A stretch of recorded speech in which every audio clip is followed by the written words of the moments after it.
20 years ago, the Ducati Multistrada 1000 DS made its debut. It looked the way it looked, and well, we all know how that was, but at least for me, it rode really great, even though it wasn't an adventure bike at all. Today we're in sunny Sardinia, and next to me is the latest version of the Ducati Multistrada, the Multistrada V4 Rally, the newest little sister in the whole family. Let's start with the looks. What is the Ducati Multistrada like? We've known for years, looks are a matter of taste, you may like it or not. However, what caught my attention is the evolution of the front part of this motorcycle, and the fact that despite being such a huge adventure touring bike, call it whatever you want, really, believe me, it might not look like it in the photos, but it's actually quite compact. The side sections, the panels and the tank here give quite a sleek impression. And this motorcycle doesn't feel overwhelming, even when you approach it for the first time. And even if you're as short as I am, it's truly a very, very sleek motorcycle. Part of the credit goes to the fact that Ducati decided to switch from a plastic tank to an aluminum one. Besides, here we have elements of polished aluminum all over the motorcycle. This has allowed, as it turns out, to save primarily on the external dimensions. And that's pretty cool. Apart from that, for Mellison, for me, the Multistrada, the Ducati Multistrada, for many years now, and this hasn't changed, still reminds me of Angry Birds. And we can argue about it or not, believe what you want, but just check out Angry Birds for yourselves. To me, it's an Angry Bird. Listen, the details that are cool on this motorcycle, the gills, which weren't present in previous editions. I'm not talking about the V4 Rally here, but I'll get to that in a moment. Here, of course, we have the well-known and now typical Ducati air ducts, which are aerodynamic elements on the motorcycle. In addition to that, there's beautifully polished aluminum. I really like it. And listen, the slim rear end in this configuration with the panniers, you probably can't see it, but the motorcycle without the panniers looks really sexy. On top of that, for a motorcycle with the Rally in its name, it has quite a lot of ground clearance. And when you approach this bike, you think to yourself, damn, that's a pretty cool machine. But listen, packaging is one thing. The most important is what's inside the box, meaning the technology. We won't be focusing here on specific technical data, but it's impossible not to mention the engine and what I'll be comparing it to. I don't want to compare the Multi V4 Rally to the rest of the V4 family because that doesn't make sense. Simply put, those are more road oriented while this one is off-road.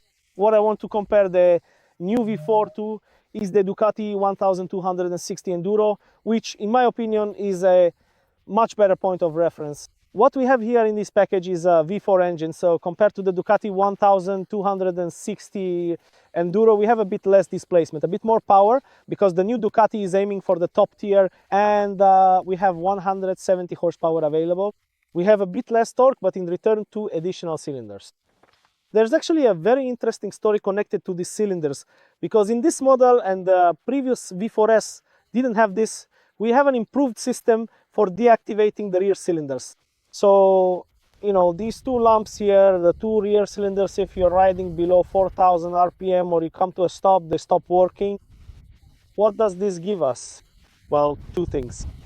First, it heats us up less, grills our thigh less, or warms up our sensitive body parts less, and it provides much more comfort. And if you've ridden a few big V-twins, you know, this is a big problem. And honestly, I was skeptical about how it would work here, but it really does the job. The second thing is that shutting off 2 cylinders benefits fuel consumption. And now, if you're observant and considering this motorcycle but haven't had anything with such a system before, you might be wondering, can you feel it? Similar questions came up with DCT gearboxes in the Africa Twin and other such cases, or with VTEC, also from Honda, by the way. But here the question is, can you feel the deactivation of those 2 cylinders while riding? And I'll tell you, yes and no.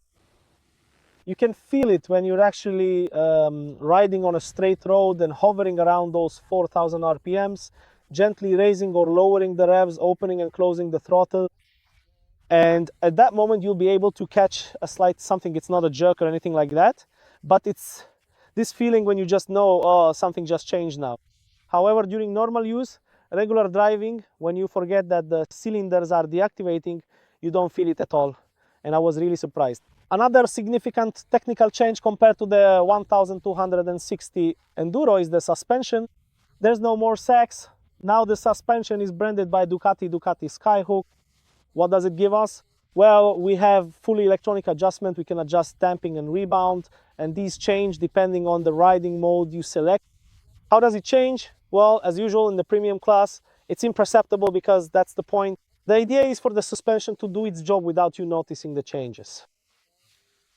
Speaking of modes, let's move on to them, because in the Multi V4 Rally we get as many as 4, or actually only 4, or simply 4, because that's a good number, not too many, not too few.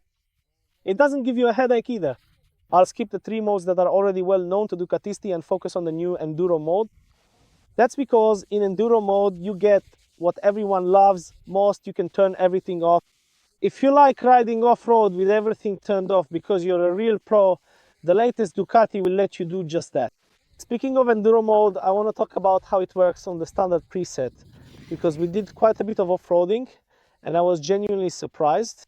And here I might go back a bit to the suspension, but I want to talk about the entire mode working on the standard preset. I want to emphasize that I didn't mess with the engine braking settings or even the traction control settings. All right, I'm lying.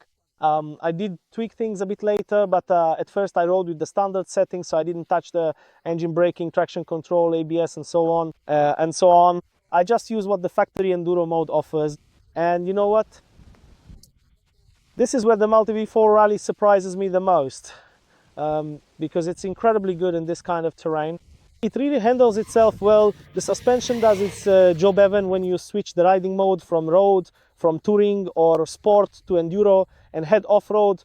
You won't notice a change because the surface changes, but of course it limits the power to 114 horsepower. The naysayers will say that having only 114 horsepower out of the available 170 is a bit disappointing. Believe me, 114 horsepower is more than enough even for such a big beast, and it performs admirably off-road. Whenever you hit a bigger bumper, even a smaller one, to be honest, it eagerly lifts a wheel and there's always plenty of power left in that engine. Besides that, the electronics themselves, if you know me, you know I rarely talk about electronics because I'm not particularly fond of them, and well, it's not really my thing. However, I have to say that the Enduro mode on this motorcycle will definitely meet the expectations of beginners, intermediate riders, and honestly, even with no or just minimal adjustments, it will satisfy those who are a bit more advanced in off-road riding. In my opinion, it's a great option. And besides that, remember, we can always turn all of this off, right? The Multistrada V4 Rally was designed from the start to be a super comfortable and luxurious adventure tourer. An adventure bike of the highest class, built for riding fast, riding far, riding long, and for not being afraid to go off onto gravel roads or even a bit more than just gravel. And I think they succeeded, and you can see it in a few different details, like the brake lever, which you can pull out and change its position, giving you an off-road standing riding position. Switch it back and you have it in the road riding position. It's a solution already known from the 1260, just rethought a bit differently now. We have a high ground clearance and there's an aluminum skid plate under the engine. It all looks really nice. If I had to nitpick, I'd say that these aerodynamic winglets without crash bars will probably get damaged pretty quickly, in my opinion. I'm 1.70 meters tall, and as you can see, as usual, it's a long way from this motorcycle to the ground for me, but that's just how it is for me every day. However, here you have the option to improve your comfort. If you're a shorty like me, you can get the ultra low seat as an option, which lowers it by as much as 65 millimeters. That's a huge difference. For taller people, this motorcycle also won't be a problem, because even if you wear much bigger shoes than I do, you won't, or at least you shouldn't, I think, end up resting your heel on the exhaust manifold by your knee, which can be an issue on some motorcycles. There's also enough space here in front of the widening fuel tank, so I'd say it's quite universal, which isn't always the case.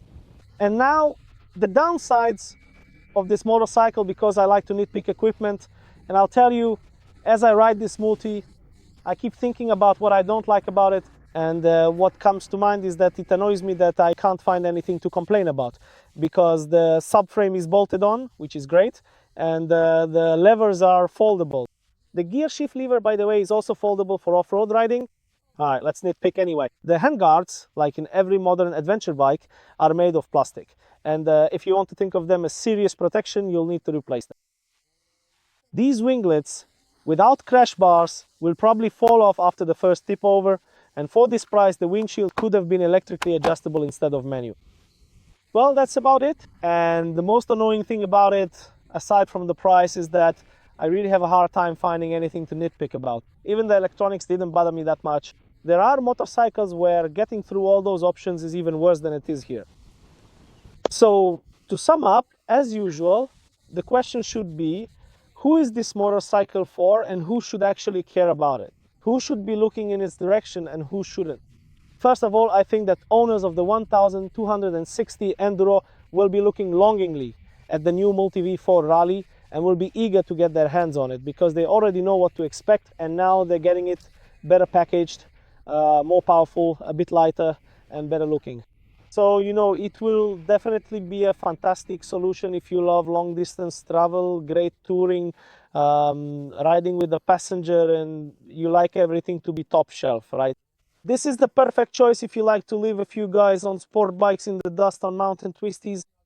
Ha! Listen, it can do that too. Believe me, we were tearing through Sardinian twisties so fast that even some sport bikes would have to think twice, and it really holds the road excellently. Who is it not suitable for?